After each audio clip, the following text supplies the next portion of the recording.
नमस्कार, मी बापूजी आके, पदवीधर शिक्षक, जिल्हा परिषद शाळा खेरोळे या आमच्या इयत्ता 7वीच्या विद्यार्थिनी. आज आपण पाहणार आहोत हळदीपासून कुंकू तयार करणे आणि पुन्हा कुंकूपासून हळद तयार करणे. या ठिकाणी तुम्हाला काय काय दिसतंय सांग बरं कल्याणी. हे काय आहे? ग्लासमध्ये पाणी. तनुजा काय आहे इथं? लिंबू. केतकी इथं काय आहे? हळद. प्रतिज्ञा याच्यामध्ये काय आहे? चुना. बरं चल, केतकी थोडं 1 चमचा हळद प्रतिज्ञाच्या हातांवर दे बरं.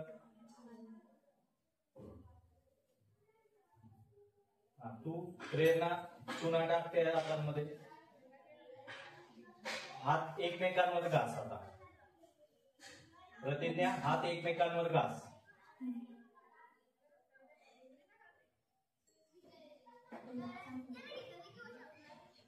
हळद होती, हळदीचा रंग हात एकमेकांवर घासल्यामुळे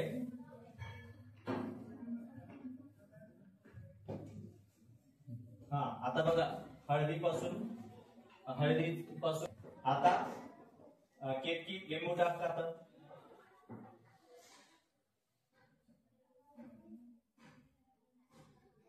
घास एकमेकांवर चांगले घास.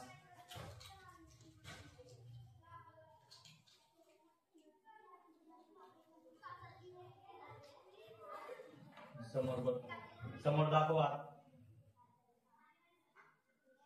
पुन्हा काय झालेलं आहे? पुन्हा कुंकू पासून हळद तयार झालेली. बरोबर आलं लक्षात? चल तनुजा 1 चमचा हळद, हे पाण्याचं द्रावण आहे, ग्लास मध्ये पाणी, तर त्या पाण्यामध्ये थोडस हळद टाक.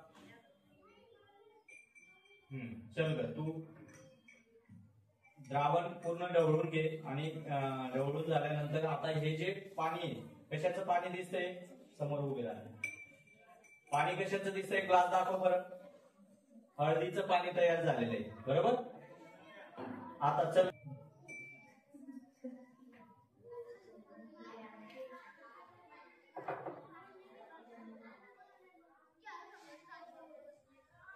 टाक अजून चुना. ढवळून घे.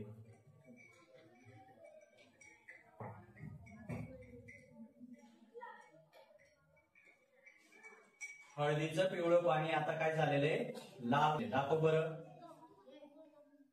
आता चल ग, लिंबू टाक त्याच्यामध्ये. लिंबू पिळ. द्रावण तसंच राहू द्यायचं, स्थिर होऊ द्यायचं. लिंबू पिळल्यानंतर हे द्रावण काय होईल?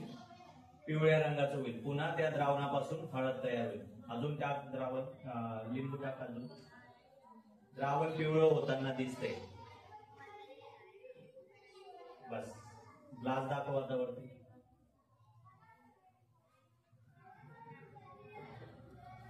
या ठिकाणी पुन्हा कुंकू पासून हळद तयार झालेली, हळदीचं द्रावण तयार झालेलं. धन्यवाद.